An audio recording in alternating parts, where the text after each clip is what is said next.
Hello guys, today let's learn about adenoiditis. So before learning about adenoiditis, let's see what adenoids are. So adenoids are lymphoid tissue of nasopharynx. Adenoids and tonsils helps in production from anything entering via nasopharyngeal route till about 3 to 4 years and after that also. Adenoids are a midline structure.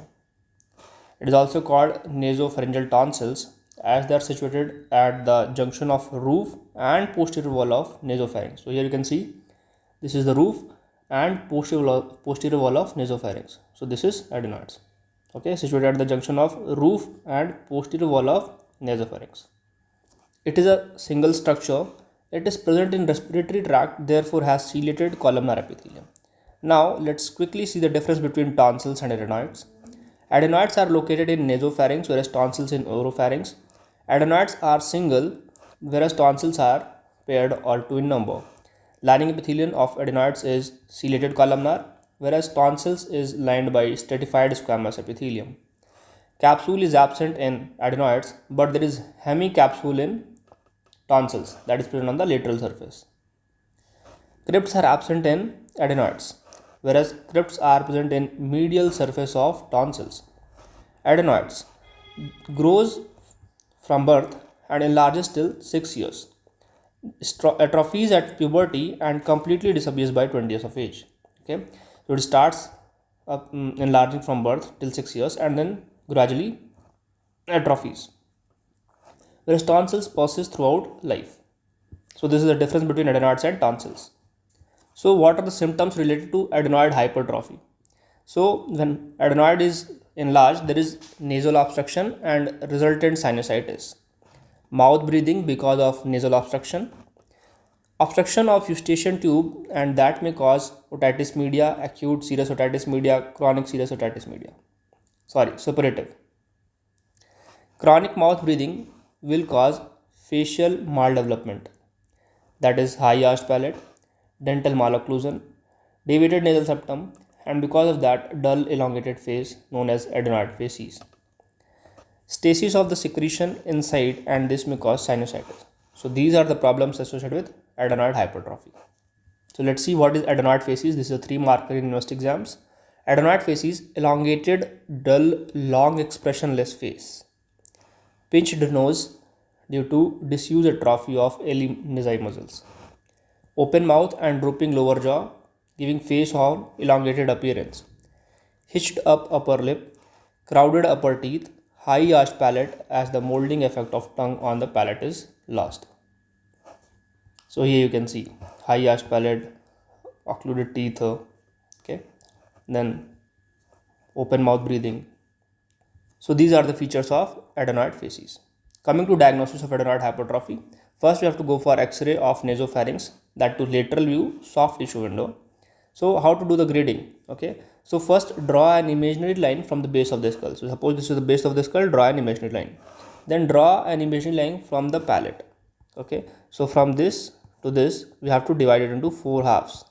Okay, if it occupies 25%, then grade 1, 25 to 50% grade 2, 50 to 75% grade 3, and more than 75% it is grade 4. Then we have endoscopic examination, that is transnasal. Okay, transnasal endoscopic examination. So depending upon how much of the choana is occupied by adenoid, the grading is done. Again, same way, less than 25% grade 1, 25 to 50% grade 2, 50 to 75% grade 3, and more than 75% is grade 4.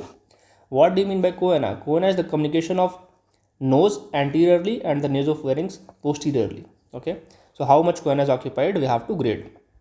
Then coming to the treatment. In mild symptoms, conservative treatment is done with breathing exercises. Decongestants are given, antihistamines and intranasal steroids are usually not given. These are intranasal steroids are given because these intranasal steroids do not have adverse effects. Okay, but systemic viability is less. Moderate to severe symptoms, we have to go for the surgery, that is adenoidectomy, to free up the airspace. So decongestants like oxymetazoline, xylometazoline, antihistamines like promethazine, dimenhydrinate, so all these things are given.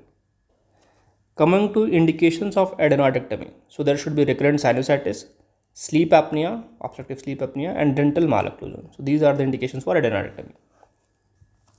Contraindications are velopharyngeal insufficiency that will lead to nasal regurgitation.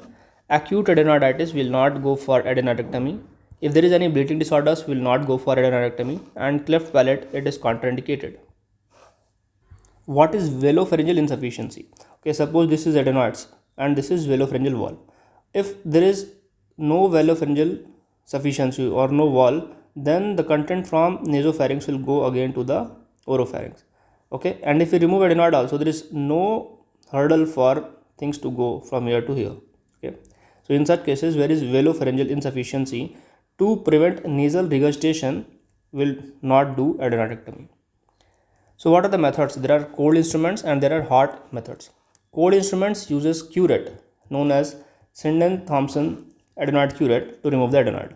Hot methods are coblation, radiofrequency, and microdebridement. What are the complications of adenoidectomy? Hemorrhage. That can be primary, reactionary, and secondary hemorrhage. Hypernasality, eustachian tube injury, Greasel syndrome. What is Greasel syndrome? It is non-traumatic, maybe due to inflammation. So non-traumatic atlantoaxial subluxation or dislocation. So these are the complications of adenoidectomy. What do you mean by rhinolilia clausa, rhinolilia aperta? Aperta means it is open and clausa means it is closed. So rhinolilia clausa will have nasal tone in the voice and decreased resonance of the voice. In aperta, when there is open space, there is increased resonance of the voice. Okay, so this is about rhinolilia clausa, rhinolilia aperta. So this was about the adenoidectomy and adenoiditis. Thank you so much.